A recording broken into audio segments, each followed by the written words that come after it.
नमस्कार, मैं महेंद्र कुमार। आज हम बात करेंगे जो 9th क्लास आपकी सामाजिक विज्ञान सब्जेक्ट है और उसका चैप्टर नंबर 3 है नाजीवाद और हिटलर का उदय, और इसका पार्ट 3 है। इससे पहले हम इसी पार्ट पर 2 वीडियो बना चुके हैं और ये तीसरा वीडियो है इस पार्ट का। ठीक है, इस पार्ट में हम बात करने वाले इन 3 पॉइंट पर जो काफ़ी बड़े हैं और इन पर विस्तृत चर्चा की ज़रूरत है। ये 3 पॉइंट क्या है? हिटलर का उदय, ठीक है, और इसमें सोशलिस्ट पार्टी का जो नाम है वो मिला, ठीक है, कैसे नाजी पार्टी बनी, और नाजी पार्टी प्रचार की कला, और साथ में लोकतंत्र का ध्वंस कि लोकतंत्र कैसे बर्बाद हुआ। तो हम इन तीनों के ऊपर बात करने वाले हैं। तो चलिए इस वीडियो को स्टार्ट करते हैं।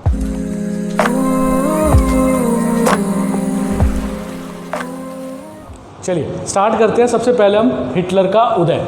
देखिए, मैं अक्सर ये बात पहले से कहता हूँ आपको कि जो जर्मनी का पदार्पण था वाइमर गणतंत्र के रूप में, जो हो चुका था फर्स्ट वर्ल्ड वॉर से पहले, ठीक है, और फिर बाद में वर्साई की संधि हुई फर्स्ट वर्ल्ड वॉर के हारने के बाद, मित्र राष्ट्रों ने जर्मनी के साथ की और जर्मनी उसमें पूरी तरीके से बर्बाद हो गया, क्योंकि मित्र राष्ट्रों ने अपमानजनक संधि को लाद दिया था जिसमें जर्मनी को बहुत आर्थिक नुकसान हुआ, और उसकी वजह से जो है जर्मनी के नागरिकों में बेइज्जती की भावना घर कर गई थी। उस बेइज्जती का बदला लेने के लिए उनको एक अगुवा चाहिए कि वो इन मुल्कों से, इन देशों से अपना बदला ले सके। तो इस बदले की भावना से परिपूर्ण उनको एक लीडर मिला, जो लीडर हिटलर के रूप में सामने आया।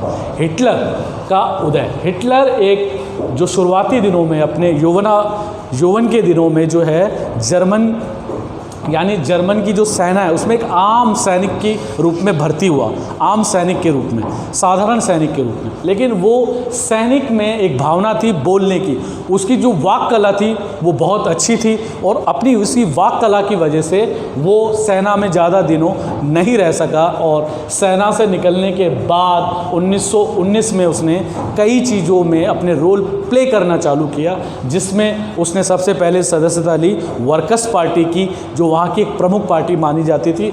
उसमें सदस्यता लेने के बाद में जो है उसने नेशनलिस्ट सोशलिस्ट पार्टी भी, उस पार्टी को नाम मिला वर्कर्स पार्टी को, ठीक है। बाद में वही पार्टी जो है अब नए रूप में जानी गई, जो जर्मनी की पहचान बनी, और वो है नाज़ी पार्टी।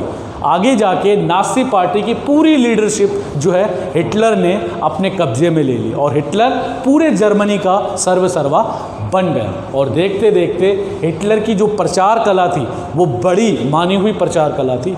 उसकी उस प्रचार की जो शैली थी वो नए नए आयामों को स्थापित करता था अपनी प्रचार शैली में, और उसके जो घोषणा पत्र थे, जिसको आप मैनिफेस्टो भी कहते हैं, नई नई लोक लुभावन घोषणाओं को उसने इम्प्लीमेंट करवाया, जनता में प्रसिद्धि हासिल की, और जनता ने भी उसका पूरा साथ दिया।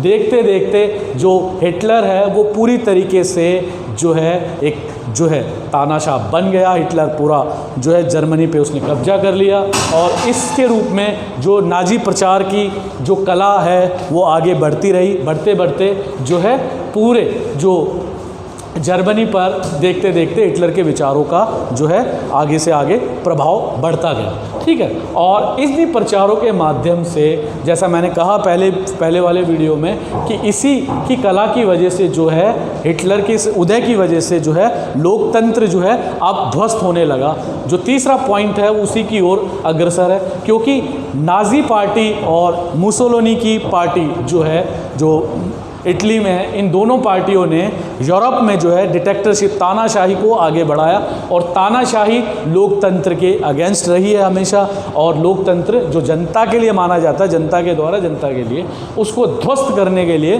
तानाशाही के रूप में हिटलर आ गया। उसने लोकतांत्रिक देशों, जहाँ जहाँ लोकतांत्रिक सरकारें स्थापित थी, उनको तोड़ा, जैसे स्पेन में, ठीक है। आगे से आगे कई ऐसे देश थे जिनमें हिटलर की सीधी दखलंदाजी हुई। उसकी वजह से जो है सेकेंड वर्ल्ड वॉर की जो है रूपरेखा तैयार हो गई, ठीक है, जो 1939 से लेकर 1945 तक हुआ। तो लोकतंत्र जो है कई देशों में हिटलर की तानाशाही की वजह से ध्वस्त होने लगा। लोकतंत्र से लोग जो है अब ऊबने लगे, ऐसा माना जाता है। सेकेंड वर्ल्ड वॉर से पहले की स्थितियों में, क्योंकि जब तक हिटलर के जो विचार शैली थी, प्रभाव थे, उनका प्रभाव यूरोप के अन्य देशों पर भी पड़ने लगा, तो लोकतंत्र धीरे धीरे कमज़ोर होने लगा था।